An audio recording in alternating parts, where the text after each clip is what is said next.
દારૂબંધી ધરાવતા ગુજરાતમાં હવે દારૂ ઘુસાડવામાં આવે છે તેના કરતાં વધારે કદાચ દારૂ બનાવવામાં આવે છે એવું લાગે છે. કારણ કે હવે ગુજરાતની અંદર દારૂના ધમધમાટની ફેક્ટરીઓ ઝડપાઈ રહી છે અને આ ફેક્ટરીઓ નકલી દારૂનું પ્રોડક્શન કરી અને મોટો વેપલો રડવા માટે બુટલેગરોના રસ્તા ખોલી રહી છે. તાજેતરમાં ભાવનગરનો લઠ્ઠાકાંડ હજી આપણે જોયો છે, તેની શાહી સુકાણી નથી ત્યાં હવે સમાચાર મળી રહ્યા છે કે ગુજરાતમાંથી વધુ એક નકલી દારૂની ફેક્ટરી ઝડપાઈ છે. વિચારવા માટે મજબૂર કરે એ પ્રકારની આ ઘટના છે કે ગુજરાત દારૂબંધીના કાયદાની અમલવારીની કઈ દિશામાં કામ કરી રહ્યું છે. વિગતે વાત કરીએ ક્યાંથી પકડાણી છે આ ફેક્ટરી, કેટલો પકડાયો છે માલ અને કઈ પ્રકારની આ ઘટના છે. સાથે જ વાત કરવી છે થોડી ભાવનગરના લઠ્ઠાકાંડ બાબતે. નમસ્કાર, હું છું આપની સાથે તુષાર બસિયા. આપ જોઈ રહ્યા છો સ્વમાન.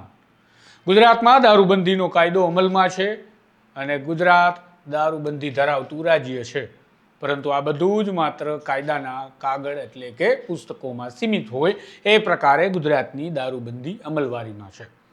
તાજેતરમાં જ ભાવનગરમાં લઠ્ઠાકાંડની ઘટના સામે આવી અને નકલી દારૂ જે ભાવનગર જિલ્લાની હદમાં જ બનાવવામાં આવ્યો હતો અને ત્યાંના જ લોકોને આ દારૂ વેચવામાં આવ્યો અને એ દારૂના સેવન બાદ 13 લોકોના મોત થયાના સત્તાવાર આંકડે સામે આવ્યા છે, જ્યારે કેટલાય લોકો હોસ્પિટલાઇઝ થયા અને ગંભીર રીતે બીમાર થવાના કારણે સારવાર હેઠળ ખસેડવા પડ્યા હતા.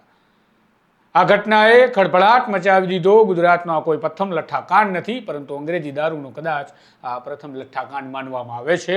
આ પહેલા દેશી દારૂના લઠ્ઠાકાંડ ગુજરાતમાં થઈ ચૂક્યા છે, સેંકડો લોકો જીવ ગુમાવી ચૂક્યા છે અને હવે ગુજરાતમાં અંગ્રેજી દારૂના લઠ્ઠાની પણ શરૂઆત થઈ રહી છે, કારણ કે નકલી દારૂના પ્રોડક્શન ગુજરાતમાં થવા લાગ્યા છે.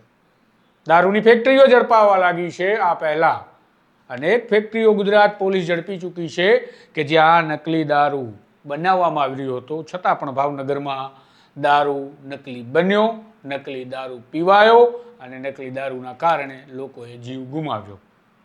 આપણને લાગી રહ્યું હતું કે ભાવનગરના લઠ્ઠાકાંડની તપાસ એસએમસીને સોંપી દેવામાં આવી છે અને તેના કારણે હવે સખતાઈથી દારૂબંધી અમલમાં લાવવાનું કામ ગુજરાત પોલીસ અને ગુજરાતની રાજ્યની સરકાર કરવા જઈ રહી છે. પરંતુ વાસ્તવિકતા શું છે?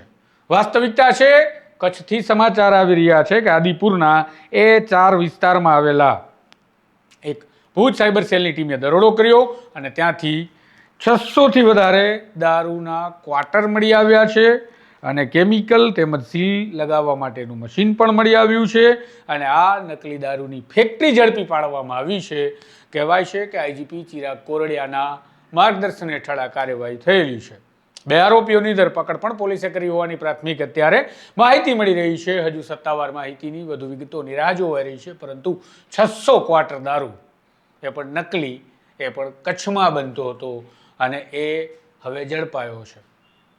તમે વિચારો કે ગુજરાતની અંદર પહેલા દારૂને ઘુસાડવામાં આવતો હતો અલગ અલગ રાજ્યોમાંથી, જ્યાં દારૂની મુક્તિ છે એ રાજ્યોમાંથી દારૂને ગુજરાતમાં ઘુસાડી અને બુટલેગરો દ્વારા વેચવામાં આવતો હતો અને આ કાળો કારોબાર ખૂબ ફૂલ્યો ફાલ્યો હતો. પરંતુ હવે ગુજરાત બહારથી દારૂ લાવવાની બુટલેગરોને જરૂર કદાચ નહીં રહે, કારણ કે ગુજરાતમાં જ ફેક્ટરીઓ મળી રહી છે. જે પ્રકારે ગુજરાતમાં નકલી દારૂ અને નકલી દારૂની ફેક્ટરીઓ ઝડપાઈ રહી છે એ સૂચવે છે કે ગુજરાતની નશાબંધીની, દારૂબંધીની અમલવારીની વાત જે છે એ અમલવારીની વાત માત્ર કાગળ પર છે. ગંભીરતાથી તેના પર કોઈ પગલાં લેવાતા હોય તો આ પ્રકારે બુટલેગરો હજી આ લઠ્ઠાકાંડની શાહી સુકાઈ નથી ત્યાં કચ્છમાં ધંધો શરૂ કરવાનો વિચાર પણ ન કરે. ખેર, હવે આ મામલે પોલીસ તપાસ કરશે. હવે આરોપી ઝડપાયા છે, વધુ આરોપીઓ ઝડપાશે તેવી આશંકા છે. દારૂ નકલી બનાવવા માટેનું કેમિકલ અને તેના માટેના પેકિંગના સામાનને ક્યાંથી લાવવામાં આવતો હતો તેની પણ પોલીસ તપાસ કરશે અને વધારે આરોપીઓ ઝડપાશે. પરંતુ વાત અહીંયા પૂરી નહીં થાય. આ સિલસિલો હજુ પણ જો યથાવત રહેશે તો ગુજરાતને હજુ પણ લઠ્ઠાકાંડ જોવા પડશે અને કદાચ આ રાજ્યને હજુ પણ કેટલાય લોકો આ નકલી દારૂ, ઝેરી દારૂ, કેમિકલવાળા દારૂ કે કેમિકલ કાંડના કારણે જીવ ગુમાવવા પડશે.